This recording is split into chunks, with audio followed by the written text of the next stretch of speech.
السلام علیکم my dear YouTube family, کیسے ہیں آپ سب؟ آئی ہوپ کہ آپ سب بالکل ٹھیک ٹھاک ہوں گے۔ اللہ کا شکر ہے میں بھی بالکل ٹھیک ہوں۔ تو جی آج کے ولاگ میں آپ کے ساتھ ایسی 3 نشانیاں شیئر کروں گی جس سے آپ کو پتہ چلے گا کہ اللہ تعالیٰ آپ سے راضی ہے یا نہیں۔ تو آج کا ولاگ آپ نے کمپلیٹ دیکھنا ہے اور اس سے بہت زیادہ جو ہے وہ شیئر بھی کرنا ہے۔ تو چلیں آج کا ولاگ سٹارٹ کرتے ہیں۔ اچھا، اس سے پہلے آپ سب لوگوں سے ریکویسٹ ہے کہ پلیز میرے چینل کو سبسکرائب کریں اور میری ویڈیوز کو لازمی شیئر کر دیا کریں اور ساتھ ساتھ ایک لائک بھی ضرور کیا کریں۔ اور اس کے ساتھ ایک اور ریکویسٹ ہے کہ آپ لوگ پلیز میرے لیے دعا کریں کہ جلد سے جلد میری ایڈسنس کی پن آ جائے۔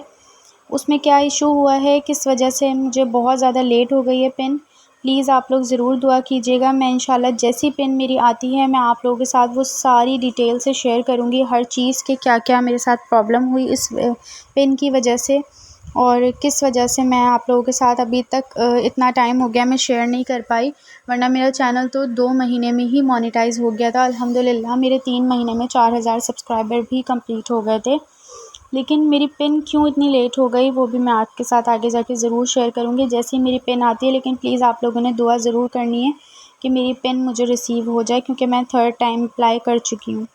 تو چلیں اپنے ٹاپک پر آتے ہیں جو کہ آپ لوگوں نے تھمبنیل پر پڑھا ہی ہے۔ تو دیکھیں، آپ لوگ یہ سوچ رہے ہوں گے کہ میں اللہ تعالیٰ سے اتنی دعائیں کرتا ہوں، اتنی دعائیں کرتی ہوں، اللہ تعالیٰ سے اتنا کچھ مانگ چکا ہوں، لیکن وہاں سے کوئی جواب نہیں آتا۔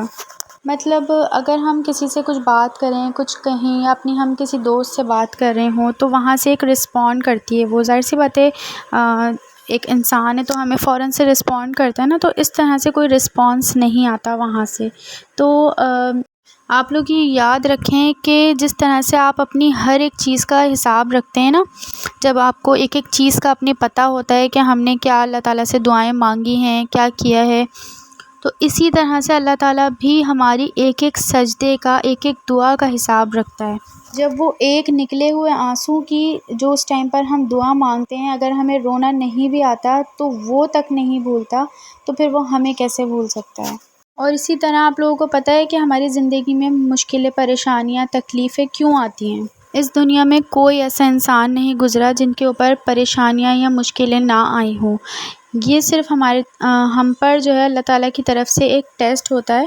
تو یہ آپ لوگ سمجھ لیں کہ کوئی کام بھی اس کی مرضی کے بغیر نہیں ہوتا، ایک پتا تک اس کی مرضی کے بغیر نہیں ہل سکتا، اور یہ سب کچھ اللہ تعالیٰ کے علم میں پہلے سے ہی ہوتا ہے کہ ہمارے ساتھ کیا ہونے والا ہے اور کیا ہو رہا ہے۔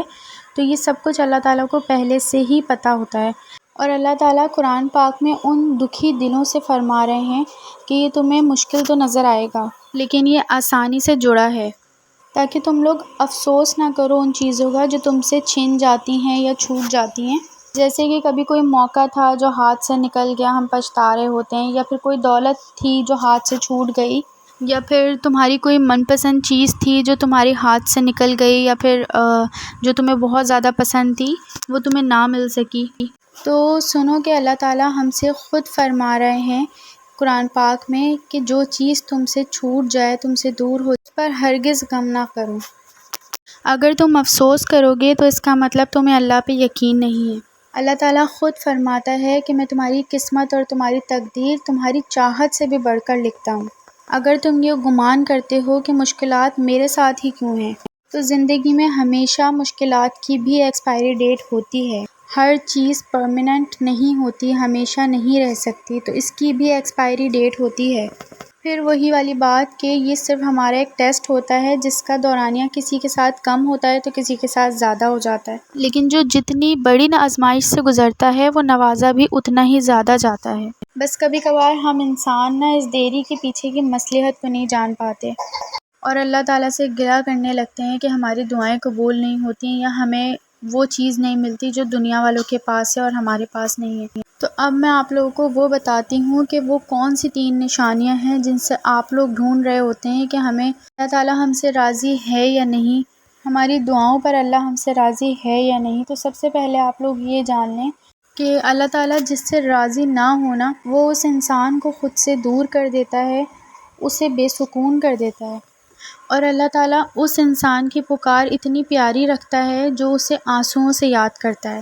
اور آپ لوگوں کو پتہ ہے ایسے انسان کی پکار پر اللہ تعالیٰ فوراً کن فرما دیتا ہے، جو اپنے ہر دکھ تکلیف میں بھی اللہ تعالیٰ کا طلبگار رہتا ہے اور اس کی نعمتوں کا شکر گزار بھی کرتا ہے اور اس کا صبر سے انتظار بھی کرتا ہے۔ نبی کریم صلی اللہ علیہ وسلم نے فرمایا، جب بندہ کہتا ہے نا یا رب، تو اللہ فرماتا ہے لبیک، مانگ تجھے عطا کیا جائے گا۔ اور تہجد میں ایک سجدہ جو ہم آنسو گرا کر لیتے ہیں نا، وہ سجدہ ہی رب سے ان کی خوشخبری لے کر آتا ہے۔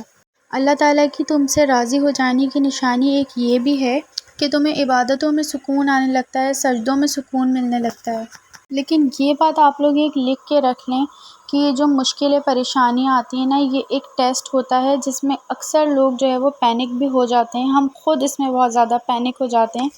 لیکن یہ یاد رکھیں کہ اس امتحان کو ہم جتنا اچھے سے پاس کریں گے اتنا زیادہ ہم انعامات سے نوازے جائیں گے۔ اگر اس نے تمہیں آزمائش کے لیے چنا بھی ہے تو یہ سوچیں کہ اللہ تعالیٰ نے تمہیں کتنا اس کے قریب کر دیا ہے۔ آپ لوگ اپنی ساری چیزیں چھوڑ کر، جب ہم ایسا ہوتا ہے نا کہ جب ہمیں کوئی مشکل پریشانی آتی ہے، کوئی بھی پرابلم ہوتی ہے، ویسے تو ہم اپنی زندگی میں مگن ہوتے ہیں، لیکن جب اس طرح کی کوئی بھی پرابلم آ جاتی ہے، کوئی بڑی پریشانی ہوتی ہے، تو ہم اللہ اللہ کرنے بیٹھ جاتے ہیں، مصلی بچھا کے وظیفے اور یہ وہ کرنے بیٹھ جاتے ہیں۔ تو اس آزمائش کے اندر بھی ہمیں کتنا اللہ تعالیٰ قریب کر لیتا ہے اپنے۔ تو آپ لوگ یہ چیز سوچا کریں کہ ہو سکتا ہے ہمارے لیے یہ امتحان ہو، کیونکہ یہ امتحان ہی ہوتا ہے ہمارے لیے جو اللہ تعالیٰ کے ہمیں قریب کر دیتا ہے۔ اور اللہ تعالیٰ کی قربت ایک ایسی طاقت ہے جو ہم صرف دنیا میں ہی نہیں نوازتی، ہمیں آخرت بھی ہماری سنوار کے جاتی ہے۔ اور یہی خوبصورت احساس وہ دیکھنا چاہتا ہے اپنے بندے کا کہ اس سے ہم کس طرح کب مانگ رہے ہیں۔ اور آپ لوگ جانتے ہیں کہ اللہ تعالیٰ کن کب فرماتا ہے اور فیکن کب ہوتا ہے؟ جب تم اپنے زندگی کے گھوڑے کی لگامیں اللہ تعالیٰ کے ہاتھ میں دے دو اور چپ چاپ گھوڑے پر سوار ہو جاؤ۔ اور ہمیں پتہ ہے کہ ہمیں کہاں جانا ہے، تو اللہ تعالیٰ ہمیں خود اس منزل تک پہنچا دے گا، کیونکہ اسے ہم سے کچھ بھی نہیں چاہیے سوائے توکل کے۔ تو آپ اس پہ توکل رکھیں، اللہ تعالیٰ ہمیں خود ہماری منزل تک پہنچا دے گا، اور وہ بہتر نہیں بہترین ہوگی۔ اور قرآن نے بھی ایک لفظ کہہ دیا ہے کہ میرے رب کو اپنے پیارے بندوں کی فیوچر پلاننگ کا خود سے فیصلہ کرنا ہوتا ہے، کیونکہ ابھی تمہیں نہیں پتہ کہ تمہاری کی گئی پلاننگز تمہارے لیے کتنی نقصان دہ ہو سکتی ہیں۔ تو اللہ پر توکل رکھیں اور اس پر بھروسہ کر کے اللہ تعالیٰ پر سب کچھ چھوڑ دیں۔ تو ملیں گے نیکسٹ ویڈیو میں۔ اگر آج کی ویڈیو پسند آئی تو لائک ضرور کر دیجیے گا، چینل پہ نہیں ہو تو لازمی سبسکرائب کریں۔ ملیں گے نیکسٹ ویڈیو میں، اپنا خیال رکھیں، دعا میں یاد رکھیں۔ اللہ حافظ۔